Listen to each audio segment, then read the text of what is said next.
السلام علیکم ناظرین، میں رئیس اعظم حیدری کولکتہ انڈیا سے فضائل اعمال کے حصے میں آپ پستی کا واحد علاج، ہم مسلمانوں کی پستی کا واحد علاج قرآن بتا رہا ہے، کہہ رہا ہے سبحان علی الناس زمان لا یبقی من الاسلام الا اسم ولا من القرآن الا رسم ہو، یعنی قریب ہی ایسا زمانہ آنے والا ہے کہ صرف اسلام کا صرف نام باقی رہ جائے گا اور قرآن کے صرف نقوش رہ جائیں گے۔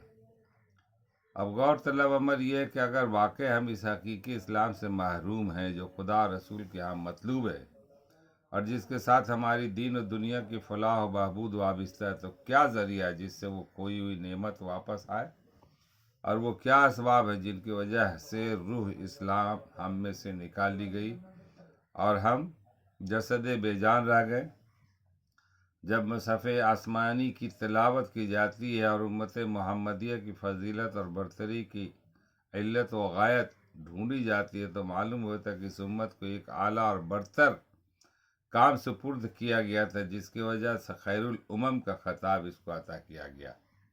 دنیا کی پیدائش کا مقصد اصل خدا وحدہ لا شریک لا کی ذات صفات کی معرفت ہے، اور یہ اس وقت تک ناممکن ہے جب تک کہ بنی نوع انسان کو برائیوں اور گندگیوں سے پاک کر کے بھلائیوں اور خوبیوں کے ساتھ آراستہ نہ کیا جائے۔ اسی مقصد کے لیے ہزاروں رسول اور نبی بھیجے گئے، اور آخر میں اس مقصد کی تکمیل کے لیے سید الانبیاء والمرسلین کو مبعوث فرمایا، اور الیوم اکملت لکم دینکم واتممت علیکم نعمتی کا مژدہ سنا دیا۔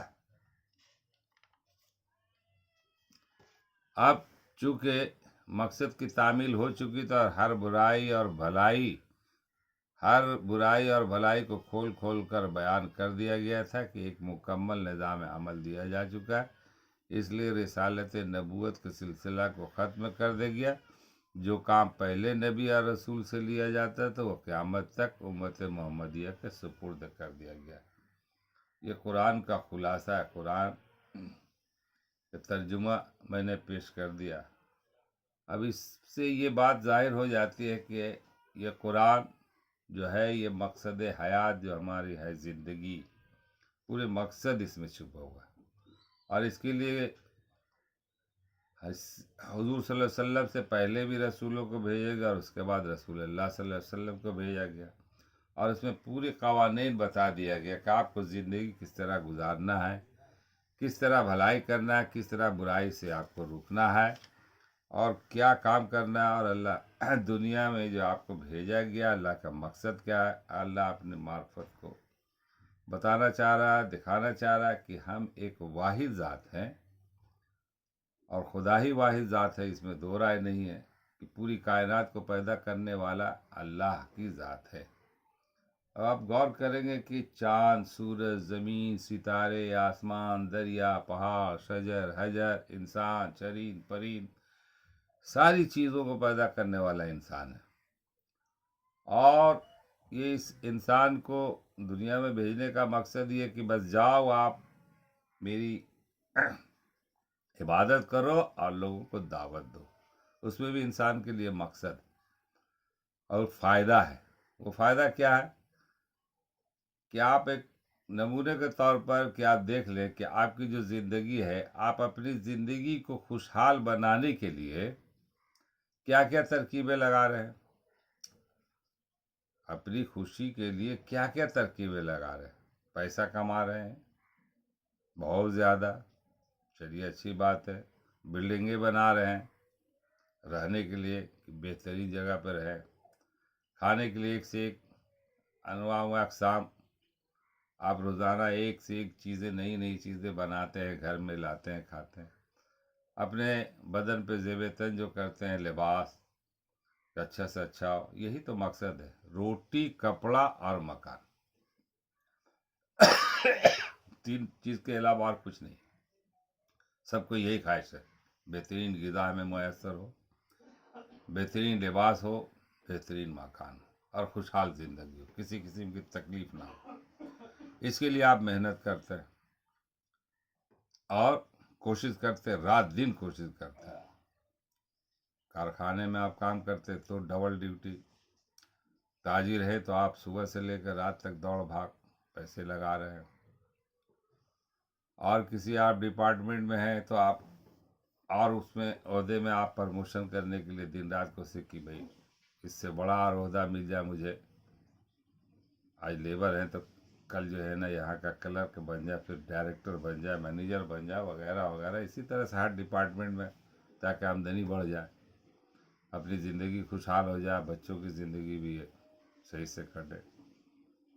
تو یہ ساری چیزیں آپ دنیا کے لیے کر رہے ہیں اور کرنا بھی چاہیے. ہر آدمی کو خواہش ہے کہ ہمارے ہر طرح سے ہر معاملات ٹھیک ہو، اور اللہ تعالیٰ کہہ رہا ہے کہ آپ ہر معاملات کو ٹھیک رکھو، مگر جائز ڈھنگ سے، حلال ڈھنگ سے کماؤ، بھی حلال ڈھنگ سے. رزق دینے والے ہمیں. ان اللہ یرزق من یشاء بغیر حساب. میں جس سے چاہتا ہوں بے حساب رزق دیتا ہوں. آپ کوشش جتنا کرو، وہ جب ہم چاہیں گے تبھی ملے گا. اس لیے کہ آپ دیکھیں ایک ہی لائن کے بہت سے کاروباری ہیں. کوئی فیل ہو جا رہا ہے، کوئی کچھ ہو جا رہا ہے، کوئی بہت آگے ترقی کر جا رہا ہے. وجہ کیا ہے؟ محنت سے نہیں ہے، قسمت سے. محنت تو مزدور بہت کرتے ہیں، ان کو تو بہت ملنا چاہیے.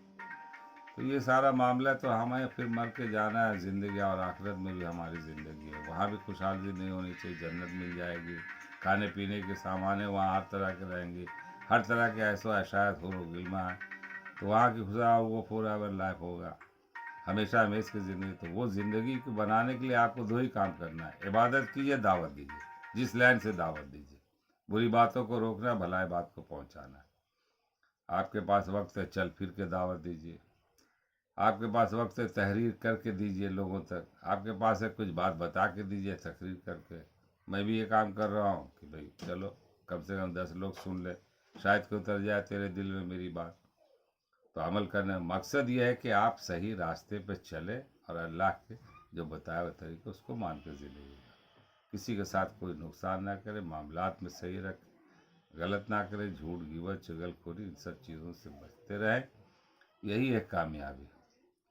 اور ایمان پر رہے، ہر وقت حلال روزی کی تلاش میں رہے. اللہ کو حلال روزی پسند ہے، اور ایمان کا راستے صراط مستقیم، اہدنا الصراط المستقیم، سیدھے راستے میں سیدھا. انشاءاللہ ہم لوگ ایسا کریں گے. اس گنہگار کے لیے بھی دعاؤں میں یاد رکھے. اللہ تعالیٰ ہم لوگوں کو کہنے اور سننے سے زیادہ عمل کرنے کی توفیق عطا فرمائے. السلام علیکم ورحمۃ اللہ.